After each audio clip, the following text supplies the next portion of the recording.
Today we're going to be doing a really fun one, and this is my 3-ingredient flourless brownie recipe. So let's get on with the 3 simple ingredients. We're going to need 4 eggs, 1 cup of chocolate chips. I'm using semi-sweet chocolate chips in this recipe, and also 1 teaspoon of baking powder. 3 simple ingredients, so let's get started. For our first step, I want to melt my chocolate. I'm going to do that in my microwave on the defrost mode. So my chocolate is nicely melted, so on to the next step. For our next step, I've got my 4 eggs. I'm going to get those into my KitchenAid bowl. And we're going to be really whipping these to get a lot of air into the eggs. So I'll get my bowl on there. I'll get my whisk. Get that into place. And now what I'm going to do, I'm going to whip these on high for about 6 full minutes. I want to incorporate a lot of air.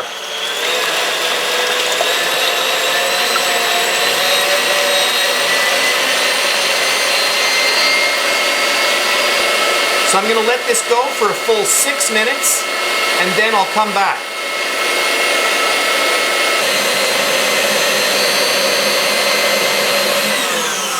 Okay, this is 6 minutes later.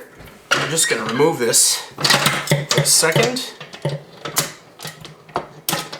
and just show you how nice this is now. Look at this.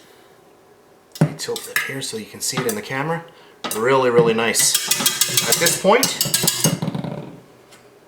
I'm going to get my little bit of baking powder in there, all the way around.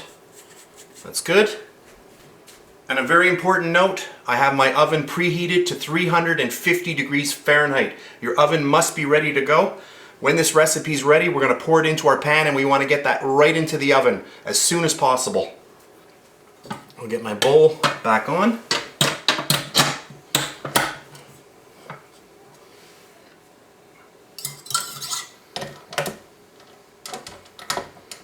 I'm just going to mix that in a little bit.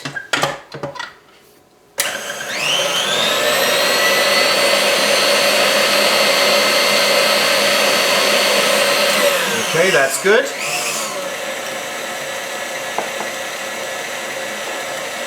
And then our last ingredient, our chocolate.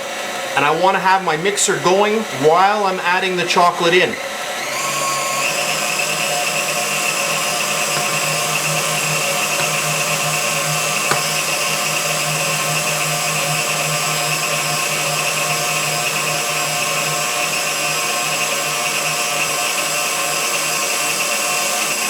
Okay, that's good.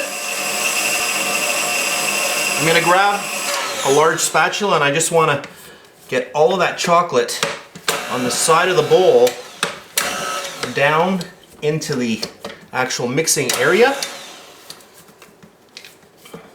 And now I'm just going to mix this for about another minute.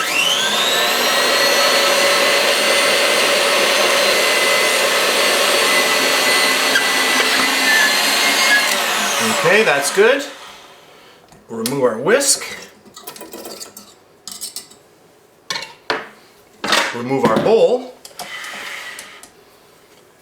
And I have an 8x8 baking tray here lined with parchment paper. And now we're just going to get all of our really nice fluffy batter right into here. I'll turn here so you can see. Okay, that's good. And then I'm just going to push it around.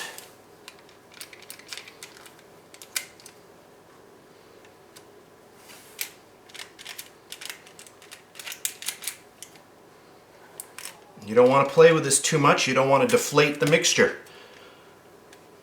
Okay, that's good. And now into my 350 degree Fahrenheit oven. I'm going to bake this about 30 minutes. So here we are again. I baked my cake for a total of 30 minutes in my 350 degree Fahrenheit oven. I'm going to grab a little spatula And I just want to make sure that I get a clean break around the side and this side here.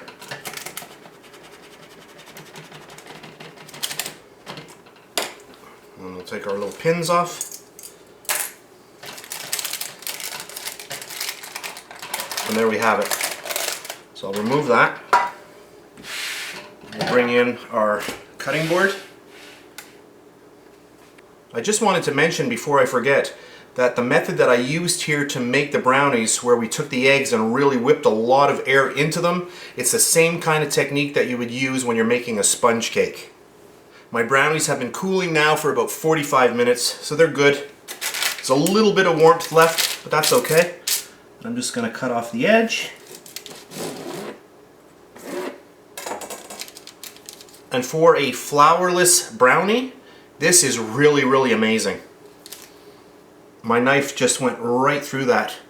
I'm going to zoom in a little bit more as I cut through it, and I just want to show you again. But this here is light and fluffy, really, really airy.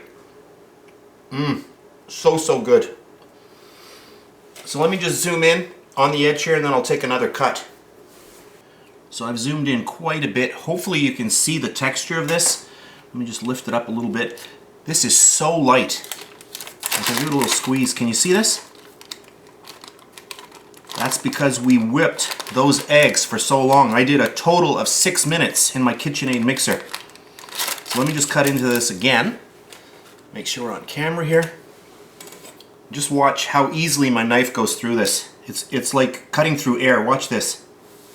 Look at that. I hardly put any pressure on my knife. Look at this.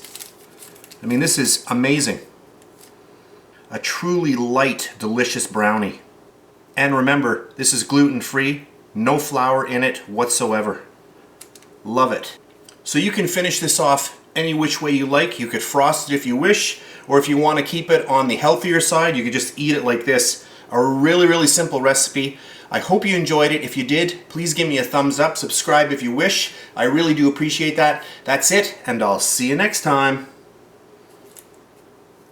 Oh, so light, so delicious.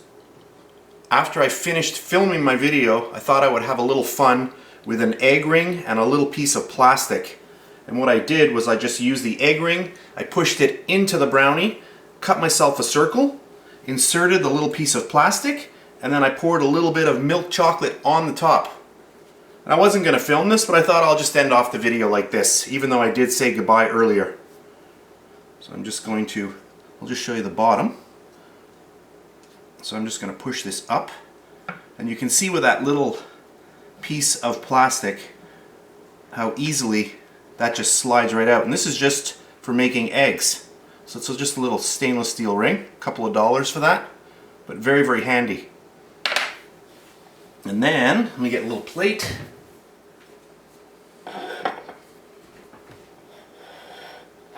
And then we can just peel this off. And we have a really, really nice finished product here. Look at that. Let's clean up. I guess I'll use that as my little thumbnail. There we have it. Let me just zoom in. So I think that looks pretty cute. What I might do is I'm just going to make something out of white chocolate, a little decoration, and maybe put that on the top. So if you see that in my YouTube thumbnail, you'll know this is from the same recipe. So there we have it. Doesn't that look nice? Really, really sharp, clean edges. Really fun. So that really is it for this video, and I'll see you next time.